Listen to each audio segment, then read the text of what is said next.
Hello friends, स्वागत है आपका आपके अपने चैनल में। मैं हूं आपका फ्रेंड सनी शर्मा। दोस्तों, आज एज एन एडवोकेट आपसे बात नहीं कर रहा हूं। आज दोस्तों बस एज ए फ्रेंड आपसे बात करना चाहता हूं। दोस्तों, पिछले साल मैंने एक वीडियो बनाई थी इसी तरह से जिम में बैठकर, और उसमें मैंने आप लोगों को कहा था कि भाई अगर आप लोगों के ऊपर बहुत सारे केसेस चल रहे हैं और बहुत सारे लोग इस तरह के कमेंट्स करते हैं, इस तरह के मैसेज भेजते हैं कि सर हमारे पास ये केसेज हो गए और हम डिप्रेशन में आ गए, तो वो जो लास्ट ईयर मैंने वीडियो बनाई थी उसमें मैंने कहा था कि भाई अगर ऐसा आप भी महसूस कर रहे हो तो ये सारी चिंताएं छोड़ो और आप अपनी अपनी लाइफ में फिटनेस को थोड़ा सा टाइम दो।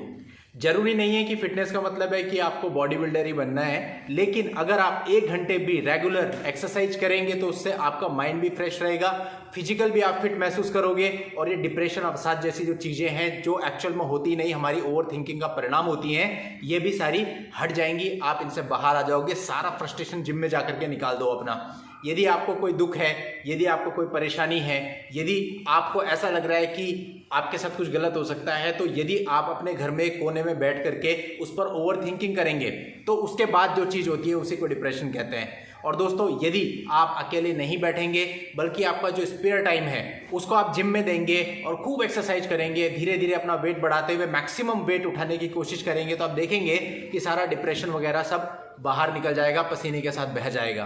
तो इसलिए बहुत जरूरी होता है। तो बहुत सारे लोगों ने मेरी इस बात को माना, मुझे बताया भी कि सर हम तब से जिम करने लगे हैं और अब बहुत कॉन्फिडेंट फील होता है। तो जो लोग अभी ऐसा नहीं कर रहे हैं उन लोगों को कहना चाहूंगा कि आप लोग डिप्रेशन में मत आइए। आप सीधा सीधा कहीं पे बढ़िया सा फिटनेस सेंटर देखिए, अपने घर के आसपास ज्वाइन कर लीजिए, रेगुलर जाइए। और बाकी रही केसेज की बात जिस पर हम रेगुलर बात करते ही हैं, उनको साइड बाय साइड पैरेलली चलने दीजिए। ये मत सोचिए कि पहले मैं अपने केस को निपटाऊंगा, उसके बाद मैं सोचूंगा किसी और चीज के बारे में, उसके बाद सोचूंगा मैं अपने फ्यूचर के बारे में, उसके बाद सोचूंगा मैं जिम के बारे में, या उसके बाद सोचूंगा मैं किसी और चीज के बारे में। दोस्तों, कुछ नहीं पता केस कितने लंबे चल रहे हैं, तो अगर आप इसी इंतजार में बैठे रहे तो आपकी एज खत्म हो जाएगी किसी भी चीज को करने की। इसलिए उसको साइड में रखिए और उसके साइड बाय साइड आपको ये सारी चीजें करनी है। आपको जिम भी करना है, आपको अपने और शौक भी पूरे करने हैं, आपको अपना जीवन जीना है कुल मिला के। और थोड़ा सा ना देखिए, हम लीगल टॉपिक्स पर डेली बात करते हैं तो मुझे ऐसा लगता है माहौल थोड़ा सा भारी हो जाता है, यानी कि सब बहुत सीरियस हो जाते हैं। अब जैसे कोई लीगल टॉपिक पे वीडियो बनी, उस पर कुछ चीज़ें आई, किसी के व्यू कुछ होते हैं, किसी के व्यू कुछ होते हैं, फिर कमेंट्स में लड़ने लगते हैं, कुछ लोग अच्छा बोलते हैं, कुछ लोग बुरा बोलते हैं, अपने अपने व्यूज़ देते हैं, तो माहौल थोड़ा सा भारी हो जाता है। हमें इस माहौल को भी समय समय पे हल्के करते रहना है, वरना हम बहुत ज़्यादा सीरियस हो जाएंगे, वो भी बिल्कुल ठीक नहीं है। तो यानी कि बिल्कुल हल्का रहना, लाइट वेट। तो कभी कभी मैं इस तरह की वीडियोज ले आता हूँ माहौल को हल्का करने के लिए। अब दोस्तों, मन को हल्का करने का तरीका क्या है? बहुत सिंपल। एक तो यही कि आप एक्सरसाइज करो, जिम करो। दूसरा, आपकी जो भी हॉबीज हैं आप उनको टाइम दो। जहां जहां आप घूमना चाहते हो घूमने जाइए, जो जो आप खाना चाहते हैं खाइए, रेस्टोरेंट में जाइए, सब कुछ नया नया ट्राई कीजिए। इन सारी चीज़ों से आपको बहुत ही हल्का महसूस होता है।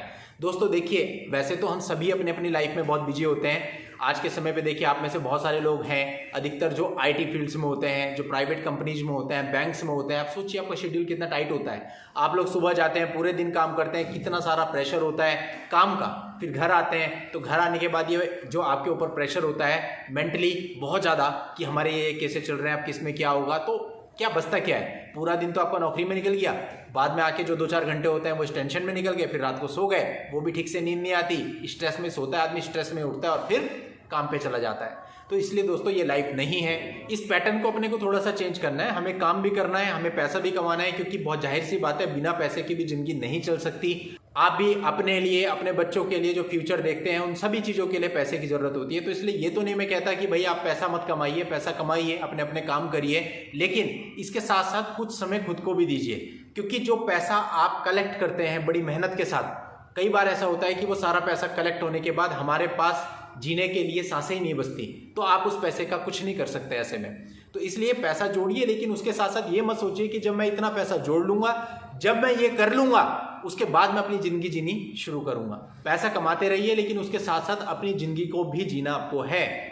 आप अगर ये सोचते हैं कि ये मेरी पर्टिकुलर डेस्टिनेशन है, जब इस डेस्टिनेशन में मैं पहुंचूंगा उसके बाद मैं अपनी जिंदगी जीऊंगा, फिर तो मेरे पास सब कुछ होगा। आपने देखा भी होगा, बहुत सारे लोग होते हैं ना, कहते हैं कि ये काम हम करेंगे, आप थोड़ा सा बच्चे बड़े हो जाएं, बच्चे बड़े हो जाते हैं, अब करेंगे थोड़ा बच्चों की शादी हो जाए, शादी भी हो गई, उसके बाद केसेज भी हो गए, उसके बाद कहते हैं पोते हो जाए, पोतों की शक्ल देख लें, पोतों की शक्ल भी देख ली, और आदमी चला जाता है। तो दोस्तों, अगर हम भी ऐसे ही करेंगे कि हम सोचेंगे ये काम हो जाए फिर मैं अपनी जिंदगी जीऊंगा, तो ऐसा कभी भी नहीं होगा। आपको अपनी जिंदगी आज से ही जीनी पड़ेगी। और अभी से जीनी पड़ेगी। आप जाइए ना यार, अपने घर की छत पे जाइए, देखिए इधर उधर कितना अच्छा ईश्वर ने ये सब कुछ हमें बना करके दिया है। जा करके बहुत तेजी के साथ गाने गाइए जो आपको पसंद है। मत सोचिए कि लोग क्या कहेंगे। चीखिए, चिल्लाइए, हंसिए, गाइए, डांस करिए, जो आपका मन करता है वो करिए। आप दुनिया को बिल्कुल इग्नोर कर दीजिए कि आपको सामने वाला देख करके क्या कहेगा। ये लाइफ आपको आपकी खुशी के लिए मिली है। आपको जिस चीज में खुशी मिलती है आप उसको करिए। दूसरा आदमी आपको जो मर्जी बोलता रहे, आपको फर्क नहीं पड़ना चाहिए। आप विश्वास मानेंगे, कई बार मेरा मन करता है कि मैं बहुत बड़ी बड़ी मीटिंग्स में जाता हूं तो मैं घर के कपड़े पहन के चला जाता हूं जिसमें मैं रात को सोता हूं। क्यों? क्योंकि मेरा मन कर रहा है कि मैं आज कपड़े चेंज ना करूं, मुझे उनमें ज्यादा अच्छा लग रहा है, तो मैं वहां जाके वैसे ही बैठ जाता हूं। तो दोस्तों, ये अपनी अपनी सोच। बहुत सारे लोग कहते हैं कि सर आपका जो प्रोफेशन है उसके हिसाब से आपको जाना चाहिए, ऐसे नहीं जाना चाहिए। मुझे फर्क नहीं पड़ता। क्यों? मेरी खुशी जिसमें। अगर मेरा मन कर रहा है मैं ऐसे बाल नहीं बनाऊंगा, 20 से मांग निकालूंगा, तो मैं 20 से निकालूंगा। मुझे क्या लेना दूसरे से कि दूसरा मेरे बारे में क्या सोचेगा। अब मुझे लगता है कि अब मेरे को पूरे बाल कटा लेने चाहिए, मैं कटवा लूंगा। दूसरा मुझे गंजा बोलता है तो मुझे क्या फर्क पड़ना चाहिए। मुझे खुशी मिल रही है ना उस लुक से, तो मैं तो वही करूंगा जिससे मुझे खुशी मिल रही है। तो इसलिए दोस्तों, मेरा जस्ट कहने का मतलब यह है कि आप हमेशा वो काम करो जिससे आपको खुशी मिलती है। आप ये मत सोचो कि दुनिया क्या कहती है। दुनिया तो हमेशा कुछ ना कुछ कहती रहेगी। आप कितना ही अच्छा करके देख लो, उंगलियां उठेंगी। हम पे भी उठती हैं, आप पे भी उठेंगी। आप कितनी भी ईमानदारी से अपना काम करोगे, उसके बाद भी लोग कुछ ना कुछ गलत बोल ही देंगे। तो इसका ये मतलब थोड़ी हुआ कि हम ईमानदारी से काम करना छोड़ देंगे, अपना काम करना छोड़ देंगे। हम तो अपना काम करते रहेंगे, चाहे कोई कुछ भी कहे। इसलिए दोस्तों, अगर आपके ऊपर मुकदमे चल रहे हैं 498A, 125DV या फिर घर वालों पे कुछ लगा दिया है 354 और ये मुकदमे झूठे हैं, तो इनसे आप टेंशन में आ जाते हो। एक बार के लिए अगर सच्चा मुकदमा होता है ना तो आदमी टेंशन में नहीं आता, क्योंकि जो व्यक्ति अपराध करता है उसको पता होता है कि यार मैंने ये किया है तो मेरे ऊपर हुआ है, तो उसको उतना ज्यादा उसका मलाल नहीं होता। लेकिन जिस आदमी ने कुछ ना किया हो ना, उसका मलाल बहुत ज्यादा होता है। उसे उस चीज का बहुत मलाल होता है कि मैंने तो यार कभी 1 रुपया भी नहीं लिया और मेरे पे इतना बड़ा इल्जाम लग गया, तो उसको दुख ज्यादा होता है। तो इसलिए आप बिल्कुल नॉर्मल इसको लीजिए। आप मत सोचिए कि उसने क्या एलिगेशन लगाए हैं, सामने वाले ने आपके माता पिता पे एलिगेशन लगा दिए हैं, जबकि आपके माता पिता तो बहुत दूर है इन सब चीजों से।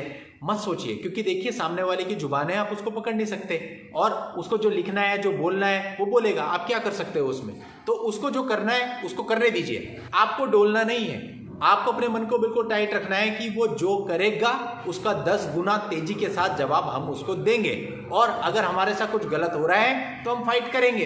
दोस्तों, आप सब कुछ करो जो आपका मन करता है। देखिए, आप लोगों ने देखा होगा कि इस चैनल पर जब मैं वीडियो लाता हूं, अपने ऑफिस से लाता हूं जनरली, कई बार ऐसा होता है कि मैं बाहर झूले पे बैठ के वीडियो बना देता हूं। कई बार ऐसा होता है कि मैं अपने कमरे के अंदर बैठ के वीडियो बना देता हूं। कई बार होता है कि मैं जिम में बैठ के वीडियो बना देता हूं। तो बहुत सारे लोग बोलते हैं कि सर आप अपने प्रोफेशन के हिसाब से वेल ड्रेस्ड होकर के, कोट पहन करके और तब वीडियो बनाइए, अदरवाइज लोग सोचेंगे कि ये तो जिम में बैठा, वैसे पता क्या होगा, ये तो ऐसे ही है, बस क्या फर्क पड़ता है, सोचने दो ना, कोई दिक्कत नहीं है। अब देखिए, जब मेरा मन होता है कि मेरे को रैप गाना है तो मैं चैनल पे आपके सामने रैप गाया हूं ना। हालांकि मुझे पता है मेरी आवाज बिल्कुल रैप के लायक नहीं है, सिंगिंग के लायक नहीं है। क्यों गाया? क्योंकि मेरा मन किया। तो इसलिए दोस्तों, आप लोग अपनी मेंटेलिटी को बिल्कुल ऐसा सेट कर लो कि जो आपको करना है वो आप करोगे। देखिए, मैं आपको बताता हूं, कोर्ट में वो लोग आए जिन्होंने आपके ऊपर झूठा मुकदमा किया, आप उनके सामने हो।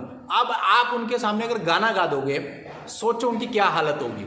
वो कहेंगे यार इस बंदे को तो फर्क ही नहीं पड़ रहा। अब इमेजिन करते हैं कि वो जितने भी लोगों ने आपके ऊपर झूठा केस किया है वो लोग आ गए, कोर्ट के सामने खड़े हैं, आप भी इधर से आ गए, आप भी कोर्ट के सामने खड़े हैं। पहले आपने उसको देखा, उसने भी आपको देखा, अब आप हंसे। पहले आप मुस्कुराए, फिर आप हंसे थोड़ा तेजी से, फिर आप गाना गाने लगे। अब देखिए इसे क्या हो रहा भाई। उसके बाद आपने अपनी कमर पे हाथ लगाया और आपने थोड़ा सा उसको ऐसे ठुमके भी दिखा दिए। अभी आप यकीन मानो वो घर जाकर के इतने परेशान हो जाएंगे कि इस बंदे को कोई फर्क ही नहीं पड़ रहा। ये कोर्ट में आ रहा है, वहां पे सिंगिंग कर रहा है, वहां डांस कर रहा है, और आप इतना खुश रहो ना कोर्ट के अंदर। क्यों डिप्रेशन में बैठे हो यार? आपका डिप्रेशन, आपका दुख, आपके चेहरे के हाव भाव उनको खुशी देते हैं। अब ये आपको फैसला करना है कि जिन लोगों ने आपके साथ गलत किया है, आपको उनको खुशी देनी है या उनसे खुशी छीननी है। अब खुशी छीनने के लिए अपने को लड़ना नहीं है, कोई क्राइम नहीं करना है, बस आप खुश रहिए। इससे सामने वाला अपने आप दुखी हो जाता है। आज का टाइम यही है, आपकी खुशी से सामने वाला दुखी होता है। तो आप खुश रहेंगे तो वो तो ऑटोमेटिकली दुखी रहेंगे ना। तो आपने बस इतना ही करना है, अपने पैटर्न को थोड़ा सा चेंज कर देना है। आपको बिल्कुल ऐसे रहना है कि आपसे खुश कोई दूसरा व्यक्ति इस प्लेनेट पे है ही नहीं। हर सैटरडे संडे अगर आपके यहाँ पे थिएटर खुल चुके हैं, मूवी देखने जाइए और बढ़िया कॉमेडी सीरियल ज़्यादा देखा करिए, उससे दिमाग फ्रेश रहता है। अगर हम फालतू की चीज़ें देखते हैं तो उससे और ज़्यादा फर्क पड़ता है, हम डिप्रेशन में चले जाते हैं। बहुत ज़्यादा परेशान मत होइए, बहुत ज़्यादा सोशल मीडिया पे मत जाइए, क्योंकि सोशल मीडिया पे जब हम जाते हैं वो भी डिप्रेशन का कई बार कारण बन जाता है, क्योंकि वहाँ पे हम कई सारे ऐसे लोगों को भी देखते हैं जो हमसे बहुत ज़्यादा बढ़िया लाइफ जी रहे हैं। मतलब हमें लगता है ऐसा, वो जी रहे हैं या नहीं जी रहे हैं एक्चुअल में पता नहीं, लेकिन वो जो प्रेजेंट करते हैं उसे देख के हमें लगता है कि यार हमारी लाइफ तो झंड है और इन्हें देखिए ये कितने मजे से जी रहे हैं। भाई आप भी मजे से जी सकते हो, ये आपके ऊपर है। एक जिंदगी है दोस्तों, इसको कैसे जीना है ये आपको डिसाइड करना है। आप जितना जल्दी डिसाइड कर लेंगे, जितना जल्दी इस चीज को समझ लेंगे, उतना आप लोगों के लिए फायदेमंद होगा, और जितनी देरी आप कर देंगे इसमें उतना ही आपके लिए नुकसानदेह होगा। लेकिन दोस्तों साथ ही साथ ये सारी चीजें जो मैंने आपको बताई, ये वो फैक्टर्स हैं जो एक्चुअल में आपको लड़ने में भी मदद देते हैं और एक्चुअल में आपको लाइफ जीने में भी मदद देते हैं। तो अगर आप इन फैक्टर्स को ध्यान में रखते हैं तो आपको निश्चित तौर पर इसका पूरा फायदा मिलेगा। तो दोस्तों अभी के वीडियो में बस इतना ही। नेक्स्ट वीडियो में नई जानकारी के साथ मैं आपसे फिर मिलता हूं। तब तक के लिए good bye and thank you for watching. Take care.